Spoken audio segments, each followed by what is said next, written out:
Horror movies have become synonymous with tropes, scenes that almost always have to happen for the sake of the rules. Movies like Scream and Cabin in the Woods revolved around mentioning those said rules and tropes as a way to further the plot. In today's video, we will be explaining every horror movie in 60 seconds.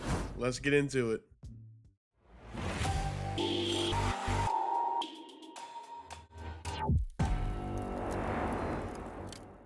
Welcome back, I'm Sippin, and yes, I'm not going to be able to do literally every horror movie in 60 seconds, but that can be rectified by a part 2, if you enjoy this video that is. If there's a certain movie you want to be featured in a part 2, be sure to let me know down below. Also, the comment shout out from the previous video goes to Jamie Dodger6932.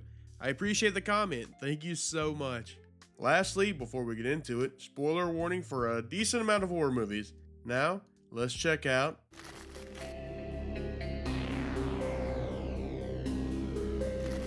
every Scream movie in 60 seconds. A famous person gets brutally attacked in the opening minutes, throwing us into the title card, where we meet our final girl and her group of friends who usually fit into certain molds. One will be the rules maker. They will know every horror movie cliche and trope, and will mention very popular franchises in order to be meta.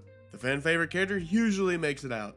Usually. Two of the friends are going to be the ones gunning for their throats, picking friends off one by one with a knife, even though the attackers usually are rather clumsy, as they will trip over furniture when chasing our final girls. While usually effective, one of the kills won't actually be a kill. The person will still be kicking regardless if they've been stabbed over and over. Those said characters will roll over into the following films and be titled Legacy Characters. They will be the only ones really safe from accusations, as the constant misdirections has everyone in a constant state of distrust, leaving the only thing an audience member can trust in is the one question: what's your favorite scary movie?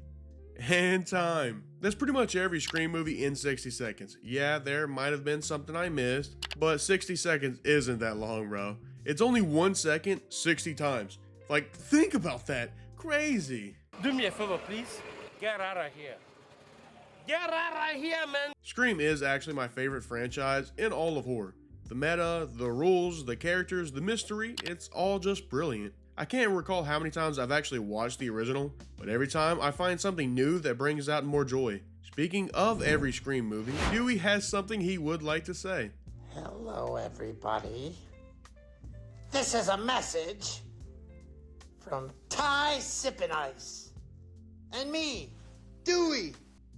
Please subscribe, like, etc., share with your friends, and enjoy all the incredible horror movie content. My friend Ty's channel. Thank you.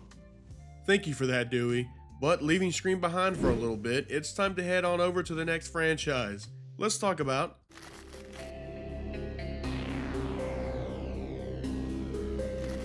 every Halloween movie in 60 seconds. An 8-year-old Austin Powers, no, an 8-year-old kid named Michael Myers dressed as a clown takes out his older sister, sparking decades of pure evil. But don't stress, he has the aid of a doctor named Sam Loomis, who over the majority of the series will be trying to gun down his former patient.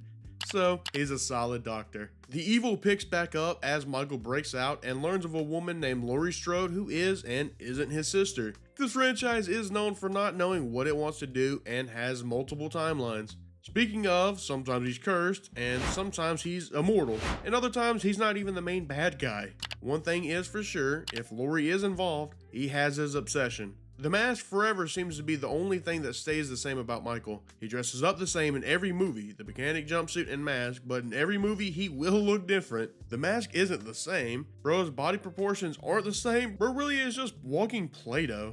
And time. The Halloween franchise is a silly little mess, and that's okay. It's one of my favorite franchises. It just doesn't know what it wants to be half the time, but in those moments where it does, bangin'. As for Dr. Loomis, he is only technically in the first 6 movies, minus the 3rd film. Sorry. But to me, he is an essential ingredient that has aided in creating what Halloween is today. His presence is and will continue to be missed in the seemingly forever franchise. The big question I have now though is, how will the franchise continue? It will and is coming back, but will the character of Laurie ever return? And if not, who will replace her? Allison?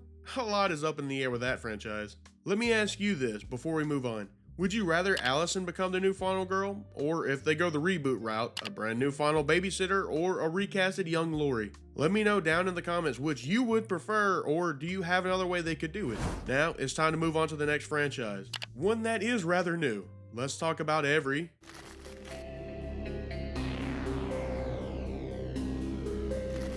Terrifier movie in 60 seconds. Blood. Just blood. Next. Nah, I'm kidding. A terrifying silent clown dressed in all black and white stalks the people of Miles County with no motivations at all.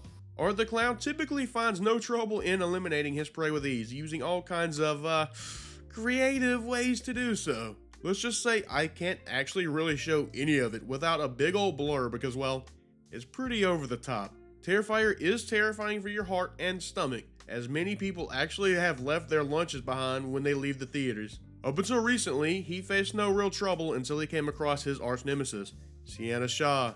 The franchise was seemingly based on some resemblance of realism, which leaves the franchise as soon as Terrifier opens up to a now supernatural Art the Clown. He's able to face off once again due to a demon who resurrected the clown, who to this day we still don't know much about. Well, aside from one thing really, and that is Art the Clown enjoys what he does, as he smiles away during his deeds of terror. Terrifier has quickly become mainstream, and I love that for them, as they truly mastered the craft of gore. The amount of physical effects in the series is just unmatched when stacked against many other franchises. Art himself has become a staple in the horror scene. I mean, bro really has hella merchandise now, and it's so nice seeing a smaller indie team make it. The next franchise of movies we will take a look at doesn't really have much of that over-the-top stuff that Terrifier did. Let's talk about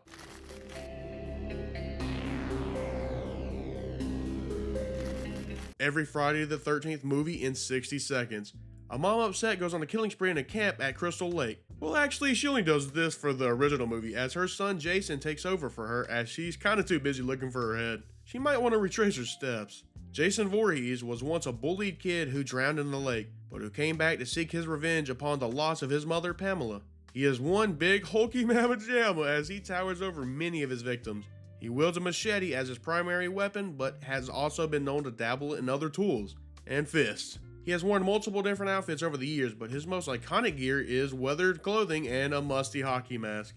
One big difference Jason has in comparison to his peers is his final girl situation. He actually has a final boy and a dude named Tommy Jarvis. As other antagonists have done it, so too does Jason decide, you know what, let me leave. Jason has not only been to camps, but to Springwood, Manhattan, and if you can believe it, even space and hell. Yeah, bro was busy. Done.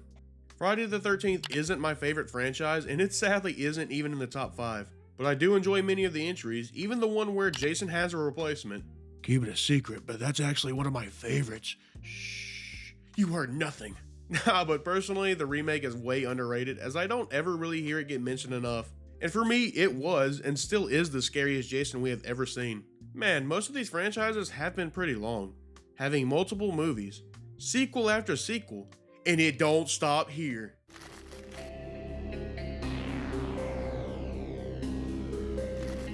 Every Saw film in 60 seconds. The franchise that has been known as the blank blank subgenre, if you know, you know. We follow an elderly man named John Kramer as he proceeds to do what he calls justice.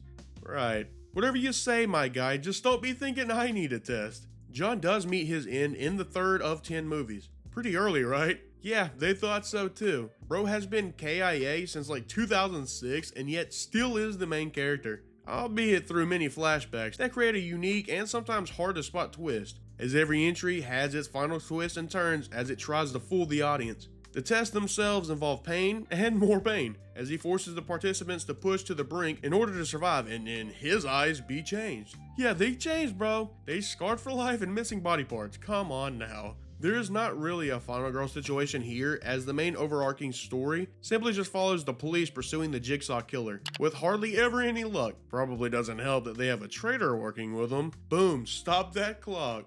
Saw is a franchise that I personally believe gets overhated. Are there bad entries? Yeah, no doubt. Is one of them called Spiral? No doubt. If you like Spiral, by the way, my bad. On a real note though, the series tries to instill a pretty positive message, while diving deep into dark themes at the same time.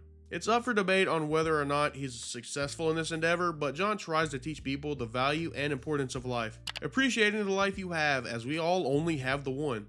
Does he go about this in the right way, however? What? Oh, hell no! Hell no! Whoa! But regardless, this franchise is much deeper than many like to give it credit for, and for that, this franchise has my respects. That has been 5 horror movie franchises in 60 seconds. Yeah, I missed some details, but again, 60 seconds is not very long. I mainly covered some of my favorite franchises, along with some other popular ones. Would you like to see your favorite covered in a part 2? Let me know by commenting down below. This video was something completely different and on the outside of my typical style, but hey, as they say, new year, new me. God, I feel gross saying that. But yeah, I had a good time trying out something new, and I hope you had as much fun as I did. If you want a part 2 to this, hit that like button so I'll know. Here lately, I have been taking more steps out there and experimenting with my content.